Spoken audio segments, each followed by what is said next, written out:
मुख्यमंत्री पदाची खुर्ची खुणावतीये। आता अजित पवारांनीच आपल्याला मुख्यमंत्री व्हायचंय पण योग आला नाही असं म्हटलंय। महाराष्ट्रामध्ये महिला मुख्यमंत्री झाली पाहिजे असं राही भिडे यांनी म्हटलंय आणि यावर बोलताना अजित पवारांनी आपल्या मनात असलेली मुख्यमंत्री पदाची इच्छा बोलून दाखवली।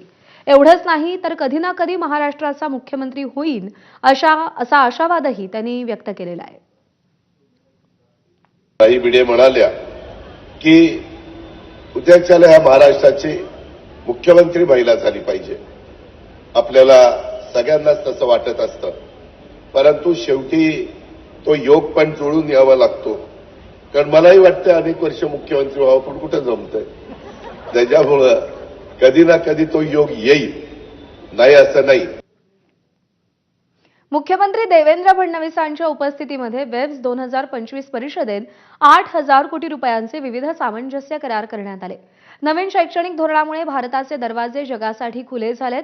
नवी मुंबई आकाराला येत असलेल्या एज्युसिटीमध्ये आंतरराष्ट्रीय दर्जाची विद्यापीठे येतील आणि परदेशात शिक्षण घेऊ इच्छिणाऱ्या विद्यार्थ्यांचं स्वप्न आता इथेच पूर्ण होईल असा विश्वास देवेंद्र फडणवीसांनी व्यक्त केलाय। आणि या बातमीसह बुलेटिनमध्ये वेळ झाली आहे। आता इथेच थांबण्याची। थोड्याच वेळात पुन्हा भेटूया नव्या अपडेटसह। पाहत रहा एबीपी माझा।